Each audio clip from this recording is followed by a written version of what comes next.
Good afternoon, everyone. Thanks for joining today's webinar. It is my pleasure to introduce Reid Stephan, who is the Chief Information Officer for the largest health system in Idaho, St. Luke's. Reid is at the forefront of many technological innovations, and today we're going to hear about his approach to the word innovation. If you have any questions for Reid, please enter them in the chat feature. Thanks again for your time, Reid. Please take it away. Yeah, thank you very much, and good afternoon, everyone. Glad to be with you virtually to talk about a topic that don't profess to be an expert in, but certainly one that we've spent time discussing and feel like we've at least got some basic foundational pieces in place to take innovation from, a concept or perhaps even an overhyped and overused buzzword, and to try and make a pragmatic kind of framework in which we can operate as a health system. So just really quickly, and I promise I'll be fast on these slides, but just to give a little bit of context for St. Luke's. 8 medical centers, over 200 clinics and centers, and then as you can see, kind of a corresponding number of visits, admissions, and providers associated with that. As mentioned, in Idaho, we're the largest private employer. 1,500 physicians with privileges on our medical staff, a little over 1,000 licensed beds, and you can see the breakdown of where those beds are across our system. And then just visually here to give you a sense geographically, largely Southwest Idaho, a little bit of Eastern Oregon across our 8 systems, our 8 hospitals and our clinics. Okay, that is enough of that. So I kind of teed this up, but one of the challenges that I've had and my team has had is, this concept of innovation and the word, it can be emotionally charged. People bring their own predetermined definition to that word, and it really kind of shades and taints conversations right out of the gate. And so you can see here just a quick Google search of what is innovation, and in less than a second, there's 1.8 billion options that are out there. So it's clearly a word that has a lot of variation in terms of the meaning and context. And so the hope today is, as we kind of talk through it, is we can align on, again, maybe a standard high-level definition, but also more importantly, maybe how to approach it in the workplace and make it something that can be repeatable and something that can be a common language for those that we work with. So the challenge of so many definitions and people having kind of their own particular view or shade of what innovation means is it creates this Tower of Babel kind of situation that really constrains communication and innovation. So you can have 2 people speaking the same language, but having a very different conversation and not able to align on understanding and proper context because of how they approach the conversation with their definition of innovation. So this is kind of the backdrop that led us to have a lot of conversations with other systems, with other professionals, just to try and shape our thoughts so that we could, again, the intent was, how do we create a common language and a framework that can provide a repeatable and a consistent experience when it comes to this idea of innovation. So what's going to follow are not original thoughts that we just sat in a conference room and came up with. It's the result of, again, collaborating with peers, understanding what other people are doing in this space, and then taking a little bit of what we had liked across a variety of conversations and context to try and create something for ourselves. So the hope is, this isn't like a cookbook where you can take it and then follow it precisely to kind of meet your needs. But the hope is today it'll just generate some thoughts and ideas that maybe further shape or refine work you already have underway inside of this idea of innovation. So then thinking about this idea of innovation, typically when people think of innovation, they think of that moonshot, something that's brand new, something never done before, some big, hairy, audacious goal that is going to fundamentally change the course of human history. And so is that innovation? Yes. But you can also argue that incrementalism is also a form of innovation. So when I came to St. Luke's almost 10 years ago, the majority of our staff were doing paper time cards. We had a very small percentage of our staff that were on an electronic time card system. The rest, every 2 weeks, would fill out a paper time card. We had an entire team. Every 2 weeks would collect those, they would review them, they would enter them into a system. Now, I'd come from Hewlett Packard. They'd been on electric time cards for well over a decade. And so we moved to an electronic time card system a few years after I arrived here. And was that innovative? For an HP, no. They'd been doing that for years and it was very standard fare. But for St. Luke's, it was an incredibly innovative step forward because it was more efficient, it was more accurate, it freed up resource capacity. And so part of the challenge we've realized is people have to get over the mental hurdle of thinking that they need to be ashamed of innovation if it's not something that's groundbreaking or has never been done before. I would argue that an incremental improvement for your particular area or your piece of the pie can be just as meaningful as kind of that moonshot innovation that we typically think of when we hear that word. Another form of innovation that I think sometimes it gets a bad light cast on it, but that I think is incredibly important is imitation. Um, and some of the concepts I'm going to talk about here today are innovative for us, but we're really just imitating what we've learned and seen others do. So that was one of our first lessons is innovation it's not about doing things that have never been done before. It's really about doing things that you've never done before. So it's an incredibly relative concept. And when you have that perspective, it's been inspiring and interesting for us to realize the doors that it's opened up and the acceleration that we've seen on the front of innovation.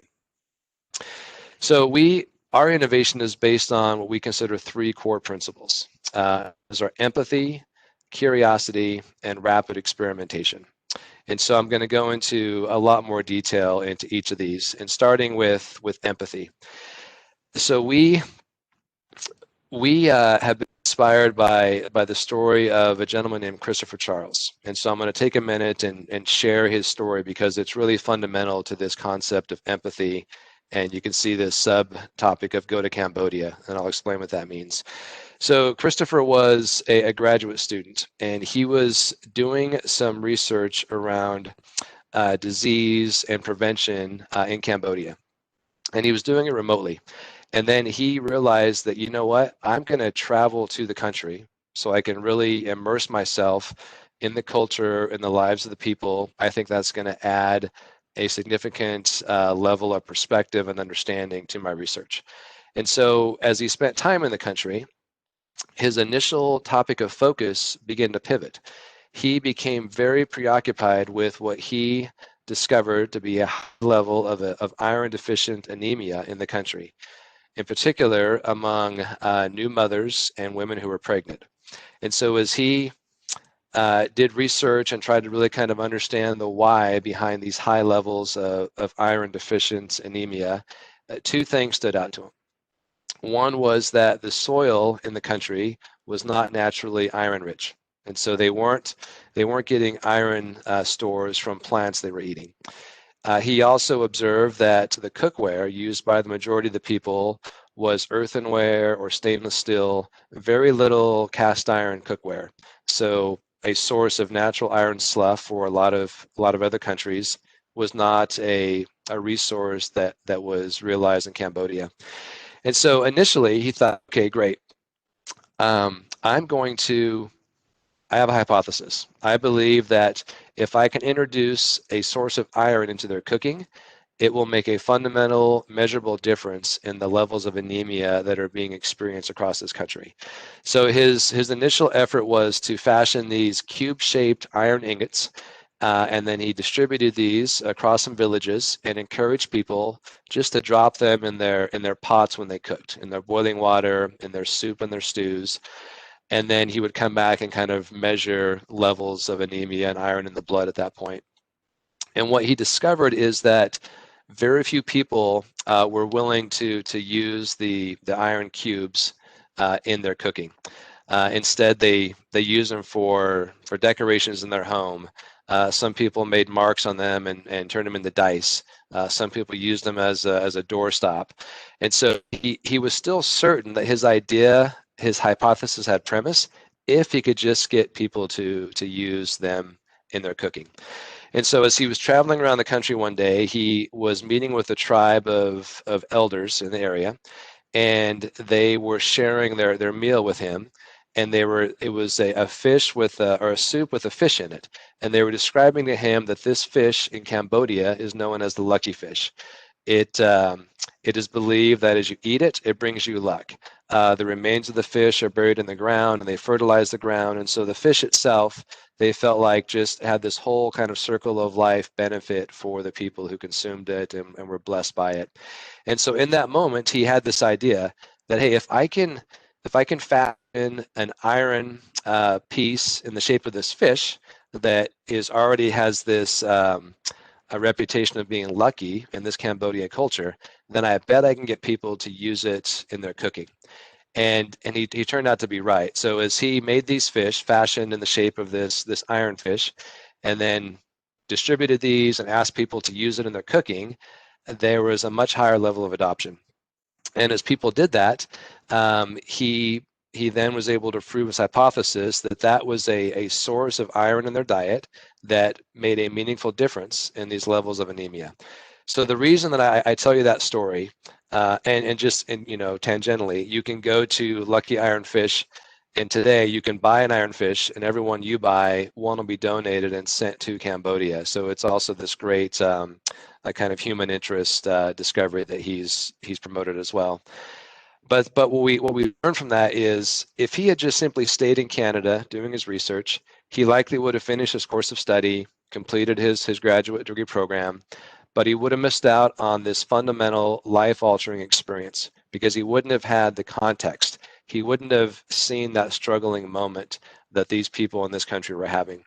So one of the principles that we've adopted is this idea of going to Cambodia. And that means that you have to immerse yourself in what your customer or your end user is experiencing to be able to fully then help them realize what their struggling moment is. That can then be kind of the seed to innovation. And so we avoid what we call the 3 C's of design disease.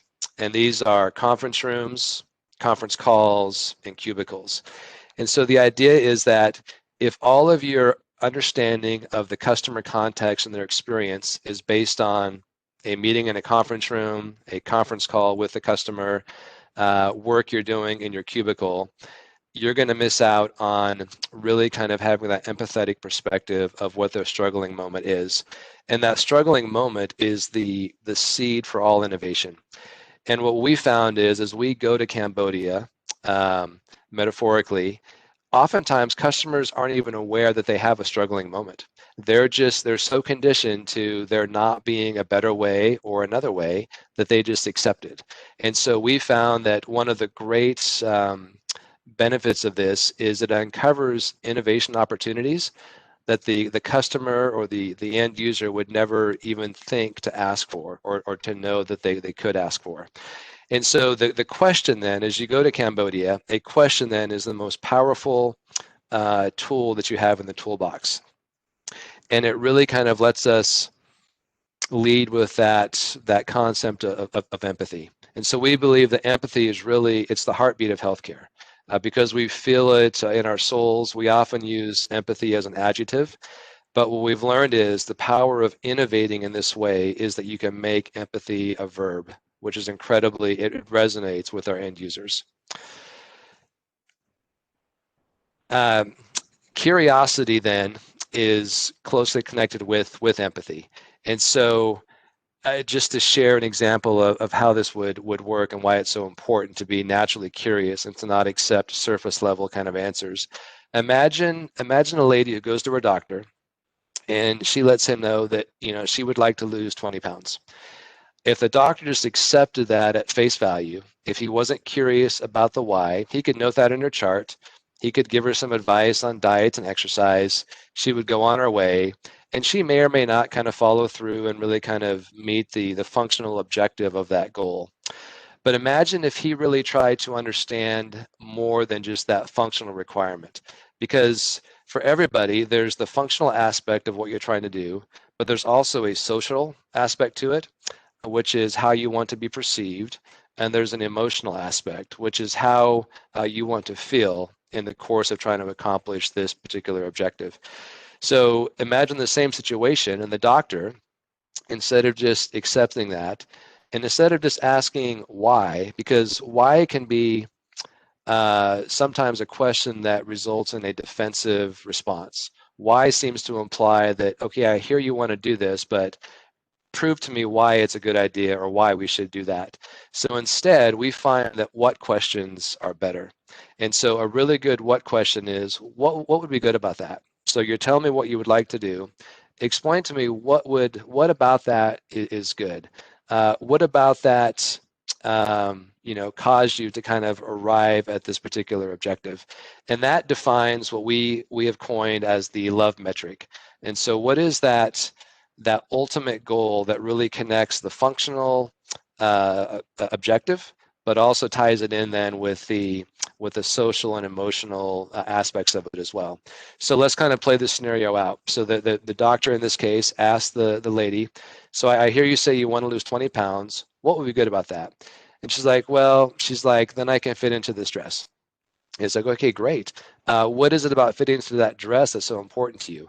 Well, later this summer, my son's getting married, and when I dance with him as his mom after the wedding, I want to look good and feel good about myself. So you can see it adds a totally different emotion and feeling and power to that goal, other than just I want to lose 20 pounds.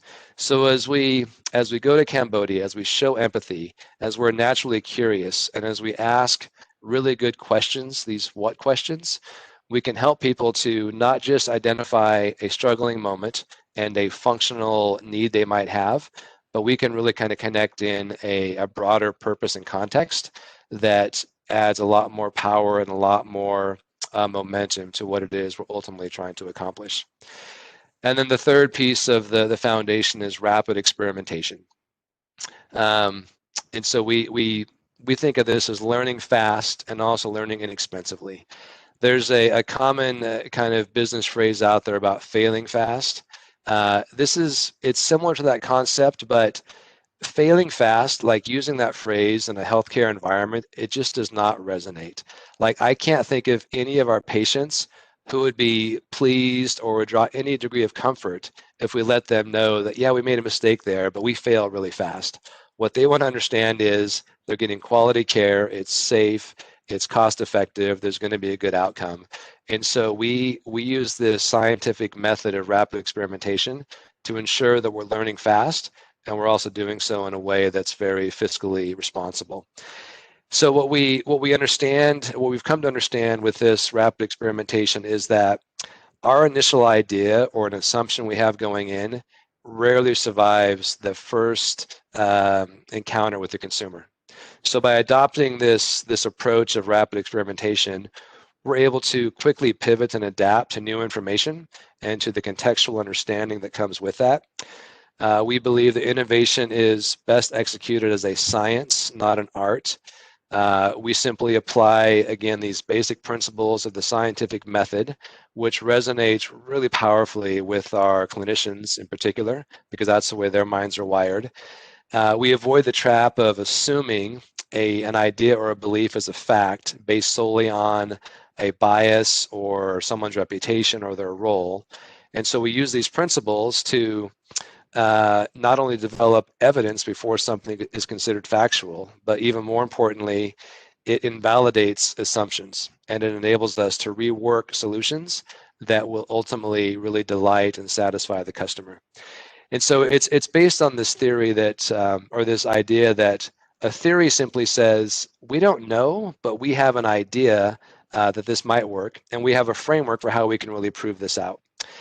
This also helps us avoid the trap of what we call demand side, or sorry, supply side innovation. And so that's where, and I think you've experienced this in your shops as well. Someone comes back from a conference, they come back from a vendor meeting, they come back from a conversation with a colleague, and they've discovered a new tool, a new technology solution, and they're now looking for an application. And so they come to us and they want it deployed, and they think it's gonna solve this need.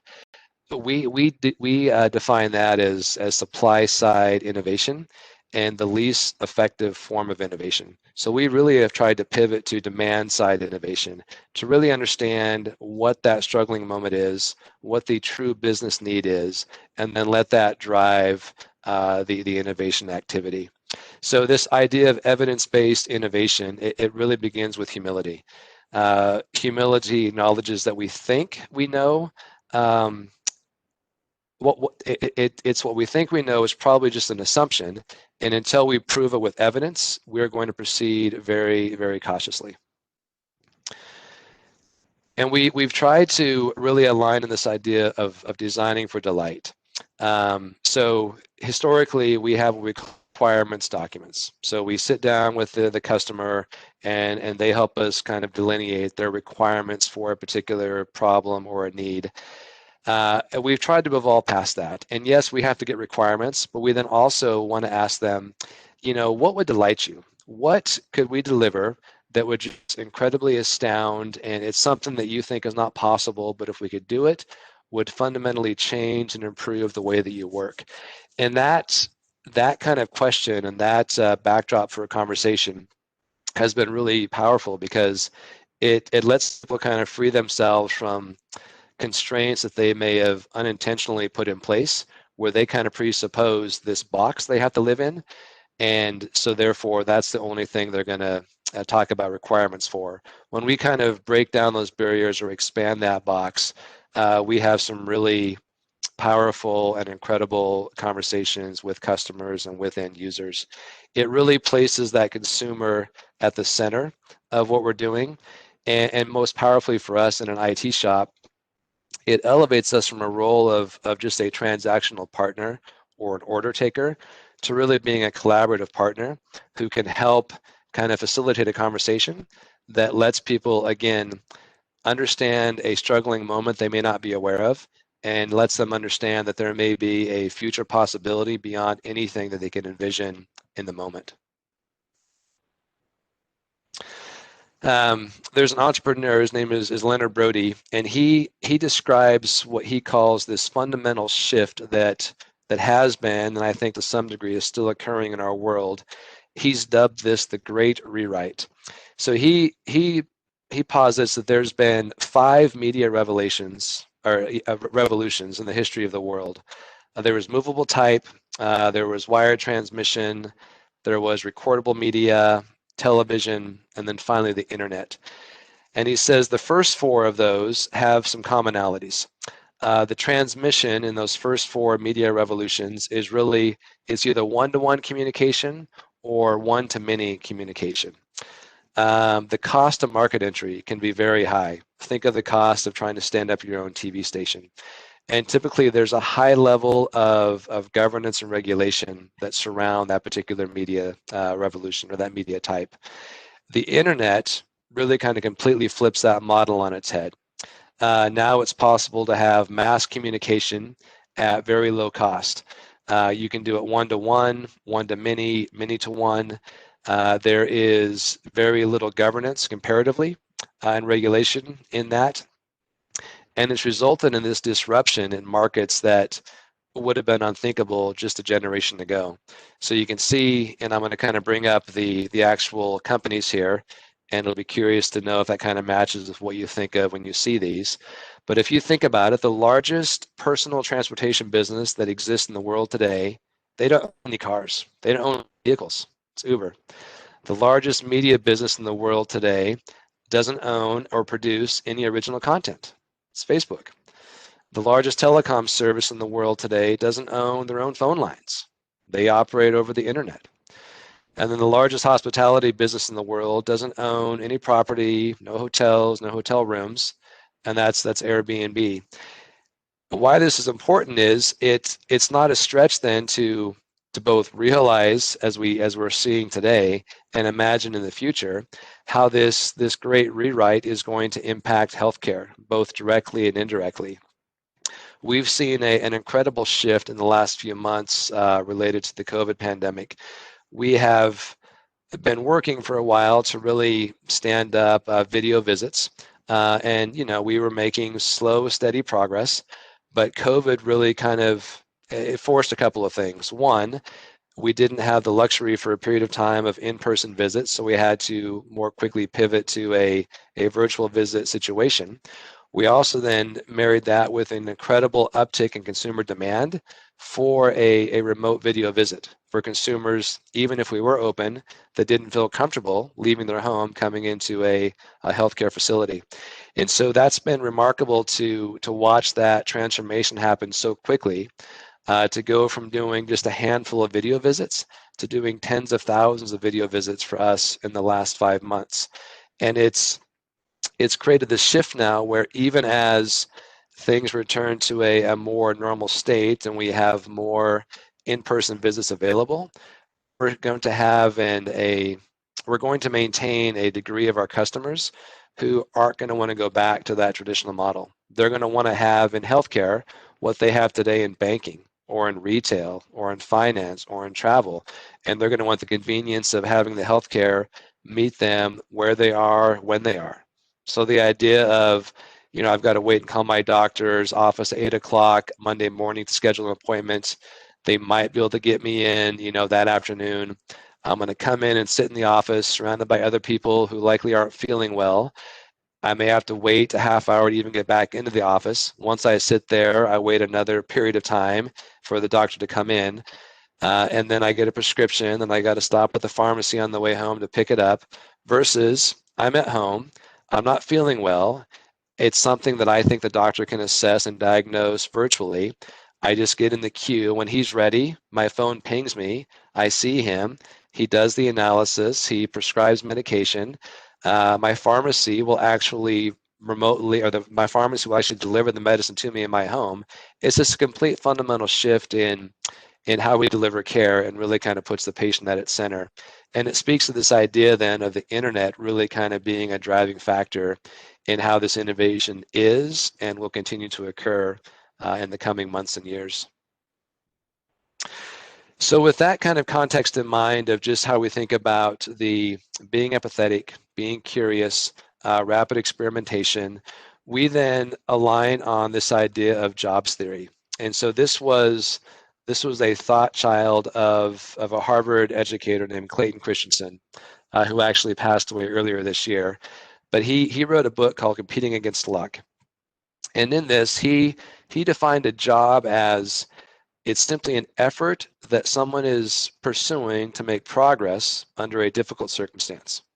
And his position is that people don't buy products, right? They hire them to make progress against some difficult circumstance they're experiencing.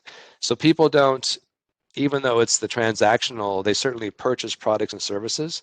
Really what they're doing is they're hiring that product or that service to help them accomplish a job that they have set out for them. So when people have a job to be done, and this is his jobs theory, they will essentially hire products to do that job for them. So today, like, you've essentially hired this HIMSS Noon webinar to do a job for you. That could be, hey, this is a topic that is interesting to me. Maybe you need to get a continuing education credit. Maybe you just had an hour to kill and you were just trying to find something to fill it. But this experience, you hired it to do a job for you. And so the importance of this for us is, if we can understand the job that the customer needs to be done, and we truly understand it because we've exercised empathy and curiosity and we've done the experimentation, then we can design a product or a service that will do that job. It will deliver it to the customer in a way that reinforces its intended use. And then when the customer finds themselves in a spot where they need that job to be done, they're going to hire that product. And so that's been a focus that we've had internally as we've designed services, as we've delivered products. we really do that work ahead of time to make sure that what the service we're providing, the product that we're providing, is truly meeting the job the customer needs done. And that's all, again, within this context of innovation. I touched on this briefly, but want to just kind of reinforce, again, this idea of job-centered innovation is much more than just the functional task that the user is seeking to accomplish. If that's all you focus on, you very well may meet the technical requirements of what that end user needs or wants. But if it doesn't touch on their emotional need, so for example, how they want to feel under the circumstance, if it doesn't touch on the social need of the experience, how they want to be perceived, then they may not hire it. So for example, let's say we roll out a really slick enhancement or optimization to our EHR. Functionally, it meets the needs of the clinician, and functionally, it meets the needs of the patient. But if it's complex, right? If the provider does not quite understand how to use it, socially, he or she may be reluctant to use it because they don't want to appear uneducated. They don't want to appear like they don't know what they're doing. Emotionally, they may not choose to use it because, again, they feel frustrated. They already feel like, in some cases, the EHR is not working for them, but they're working for it. So if it touches on that concept of this is being done to me, not for me, I don't care how functionally innovative and perfect the solution is, you're not going to get your end user to hire it to do the job they need to be done. So we always take a step back and make sure that what we're providing ticks these three boxes. Functionally, does it work? Emotionally, is it helping them feel the way they want to feel under the circumstance? And then socially, is it helping them be perceived the way that we know they want to be perceived in that circumstance? So that's at a really high level. That's the framework for this kind of approach to innovation. And so there's some tools that we've identified and have adopted that help us kind of navigate and go through this framework. And I'm just going to go through these at a high level. I don't want this to be too dry, but I think if I just show you some screenshots, give a brief explanation of what the tool is and how we use it, there's a wealth of information online of tutorials, of webinars, of some documented collateral of how people use these tools. And that's kind of how we learned and have adopted them into our kind of day-to-day work.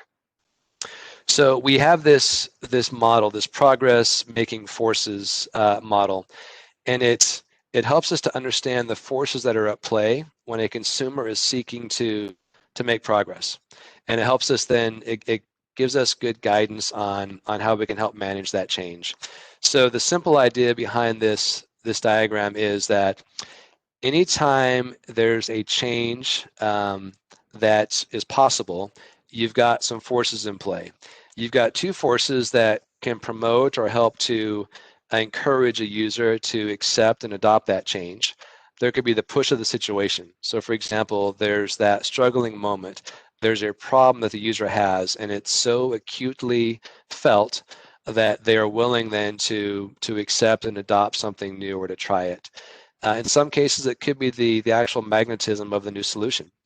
Perhaps it's word of mouth. Perhaps it's a solution by a vendor that has a high reputation or that the user has trust with already. And so because of that, they're more willing to try something new or to look at the new product coming out. But those forces promoting change are counteracted the opposite way by forces that are always blocking change. One is the habit of the present. We've always done it this way. You know, the tug of these historical kind of allegiances that are very real, and even if they're not acknowledged, they're a true force factor in the equation. There's also the anxiety of the new solution. There's uncertainty around, you know, will it work? Is it safe? Is it going to be accurate? Am I going to know how to use it? Am I going to be adept at it? Am I going to look or feel foolish trying to use it in front of a colleague or a patient potentially?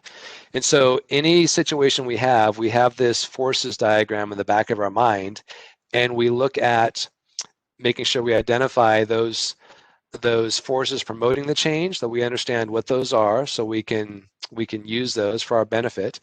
And the forces blocking the change, we also want to understand what those are so we can adapt and adjust and help manage people through that change. And so here's a simple worksheet that we use then to kind of guide us through this forces activity. So as we are in Cambodia, as we are observing the customer or the consumer in their experience and in their work, we'll document where we were, who we interacted with, what was our question. We'll make other notes. We'll note down what are the struggles we observed, what are the things that surprised us, what are the things that we just overheard that maybe didn't seem relevant but kind of captured our attention. We then use that to kind of really document what are the pushes. So what are the things that are frustrating to the end user? What are the things that keep them up at night that might lead them to wanting to try something new or innovative, versus what are the pulls? What are the things that would make them hesitant or reluctant to move forward with this new idea or this new approach? We then, based on that information, we will make an assumption. We will form a hypothesis. And so we use a simple test card like this. This is made by a company called Strategizer, and you can download the template freely. And we simply document what the hypothesis is, how we choose to test it, how we're going to measure it, and then how we're going to know if what we hypothesized is right. So define that success threshold. That test card then leads into this learning card. So based on the results of the test card, this learning card is a tool that will help us to very explicitly articulate what the hypothesis set out to test, what we observed and discovered, what our deduction or insights might be, and then how we will use this learning to improve the underlying value proposition and or business model. And so the tools we have for that is we use this value proposition canvas, and you fill this out going right to left. So you start on the right hand side of the page and you would define initially what's the job the customer is setting out to do. What's the job, what's the struggling moment, and what's the job that they're trying to accomplish, expressed in the customer's own words. And that's really important, to not infer, to not add any bias to it, but really capture in the customer's words, what is that job they're trying to do? And then we identify what are the gains. So what are the outcomes the customers want to achieve, or the concrete benefits that they're hoping to realize as a result of accomplishing that job. Correspondingly, we capture the pains. So what are the bad outcomes? What are the risks? What are the obstacles related to that job being able to be accomplished effectively? With that filled out, that circle then, on the box on the left, we then kind of define what are the products or services that we can build this value proposition around that might help to address that job. What are the gain creators? So the products and services we identify, what are the gains that we believe they provide for the customer? And then pain relievers, what are the things that cause pain or are a struggle today that the products or services that we're proposing would relieve? And you can see at the top of the slide there, there's some lines that point to like a small box. And that small box is the business model canvas. So with that value proposition canvas in mind then, we take this business model canvas and we kind of build out what developing new or existing business model we can kind of modify to really deliver on that value proposition. So this is meant to be a visual chart with elements that describe the product or service that we're proposing for that value proposition. It captures the infrastructure, the customers, the finances involved.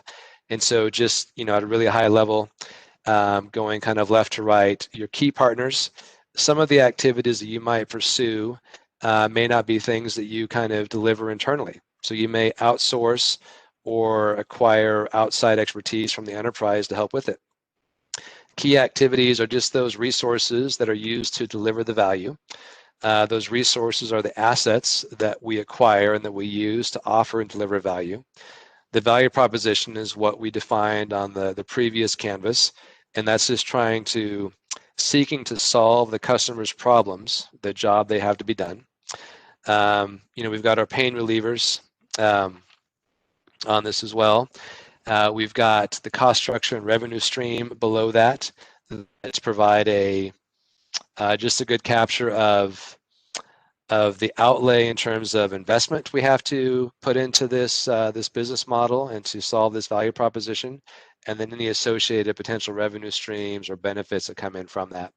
So we find these canvases are helpful because they help articulate going from the customer's job to be done, their struggling moment, and really kind of breaking it down into kind of bite-sized chunks that allow us to then operationalize what that innovative solution might be. And again, that innovation, it could be a moonshot. It could be something totally, completely new and no one's ever done before. More often than not, we find it's something that's incremental. We have something in place. We've lived with it for a while. No one thought, people didn't realize there could be a better or a more refined way, and we incrementally make it better. Or it could be something that someone else has done and we've heard about it, we've learned about it, and then we can imitate and adapt it and model it to fit our environment. And then the last tool is what we call a petal diagram. And it's just a way to construct a competitive landscape across a logical grouping within a solution space. So here's a simple example of if you were wanting to look at solutions around collaboration and communication tools. And so each of the petals you can see, you can break down into different functions: task management, business communication / chat, real-time collaboration, online file sharing, unified communications. And then you logically group vendors into the elements of the petal diagram where you think they fit. So it allows for, if a vendor just meets one particular area, they would go there. If they meet more than one in kind of the Venn diagram overlap, you can list them there. This is not meant to be an authoritative representation of these vendors, but just to give you a visual example of how some of these areas, there's so many vendors in the space, and so it can be difficult sometimes to pare it down to, who are the handful of vendors we should really look at that warrant doing a proof of concept or some kind of test with. We found this to be an effective way to distill that landscape of vendors to a more manageable subset that you can then kind of dive deep into. And so just the last slide, just a couple of references here, things that we've talked about. So a link to the book by Clayton Christensen, a podcast with Harvard Business Review with Clayton about his jobs theory that's incredibly insightful and informative. And then just some links to where to find some of these tools around this idea of creating business model and value proposition canvases. And then the ask I have is, and it can go both ways, what I love is when I talk to peers and others, as they share with me innovative breakthroughs or successes they've had, that further fuels our thoughts and our energy and our activities. And it kind of creates this rising tide situation. So as you use these tools, as you use different tools, as you have success in innovating in your space, I think it's great as those are shared, because it really does provide an uplift for all of us, which at the end of the day, it just kind of gets to that empathetic nature of the work we do, which is trying to improve people's lives and kind of the continuum of healthcare. So with that, I didn't want to just talk forever. I'll stop, and I don't know if there's questions on the chat. I'm not looking at that, but happy to take any questions that might be there. Excellent presentation, Reid. One question here. Your team must be inundated with supply-side innovation requests. Yeah. How do you say no? Yeah. And how do you encourage that demand-side approach? Yeah, that's a great question. Because what you don't want to do, and we've done this in the past, you don't want to have a slow no. That creates a lot of frustration. It also creates a situation where people they'll go on their own, and this has happened to us. We'll get an email to say, hey, we've bought this tool, whatever it is, application, hardware. We need to get it on your schedule to get it installed. And then you have a much more challenging and difficult conversation. So we have, and by no means is this perfect, but we've stood up an intake process so that people feel like they've got a voice. Like if they have an idea for something new, something improved, they know where to take it. And then we try and move on that very quickly. So we've got gates it goes through. And one of the first gates is we just do a quick kind of feasibility assessment. One, is this even something that we want to look at right now? Two, is this something we already own today that they're just not aware of? Is this functionality that exists within Epic that we can do today or are doing today, and it meets 90% of the business need, but they found this kind of niche solution that meets 95%. So we've gotten good at adopting a guiding principle of, for Epic example, if Epic can do it, we look to Epic first. Before we bring in something competing or duplicative, we look to use what we've invested in already. I can't tell you that every conversation then is perfect and people understand it. For the most part, they do, but there are conversations we have to really kind of explain to people the mindset and the approach, trying to have them have kind of that broad perspective. I don't think that's a challenge that will ever go away. It's just kind of part of its human nature. You see something new, it looks good, it's shiny, you then immediately want to figure out how can I this in our environment. So it's an ongoing dialogue, but what we found helps is quickly turning around requests, not letting things linger, not having slow no's, and then rather than just a no, have a conversation to really explain the why. And part of it's kind of explaining this idea of demand-driven innovation. That concept definitely resonates with people. They may not be happy that their idea isn't going to move forward, but it's at least a nice common ground that you can align on of if they can conceptually get behind that concept. Excellent.